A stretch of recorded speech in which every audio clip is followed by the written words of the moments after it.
என் ஓய்வு நாளை நீ மகிமையாக எண்ணுவாயானால், என் ஓய்வு நாளை நீ மனமகிழ்ச்சியாய் எண்ணுவாயானால், என் ஓய்வு நாளை இது கர்த்தருடைய நாள் என்று மகிமையாய் எண்ணுவாயானால், அப்படின்னா என்ன அர்த்தம்? ஓய்வு நாள் கர்த்தருக்குரியது. எத்தனை பேர் ஆமென் சொல்றீங்க? ஓய்வு நாள் யாருக்குரியது? லீவு பாஸ்டமா ஒரு நாள் தான் விடுறாங்க. துவைக்க வேண்டாமா? குளிக்க வேண்டாமா? பாத்திரம் தேய்க்க வேண்டாமா? வீடு துடைக்க வேண்டாமா? அப்புறம் கறி எடுக்க வேண்டாமா? எடுங்க, நல்லா கறி சாப்பிடுங்க, வாரத்தில் 7 நாளும் சாப்பிடுங்க, வேண்டான்னு சொல்லல.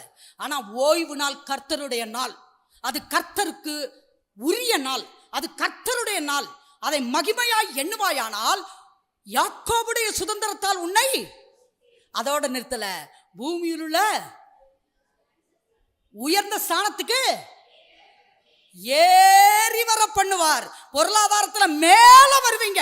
கரங்களை தட்டி கர்த்தரை ஸ்தோத்திரிப்போம். நான் சொல்றேன், ஓய்வு நாள கனம் பண்ற ஒரு ஆள் கீழே இருக்கவே முடியாது, கீழே இருக்கவே மாட்டாங்க. கர்த்தர் கண்டிப்பா மேல கொண்டு வருவார். முதலாவது தேவனையும் தேவனுடைய ராஜ்யத்தையும் அவருடைய நீதியையும் தேடுங்கள், அப்பொழுது இவைகளெல்லாம் உங்களுக்கு கூட, எவைகளெல்லாம் உங்களுக்கு என்ன வேணுமோ எல்லாமே கூட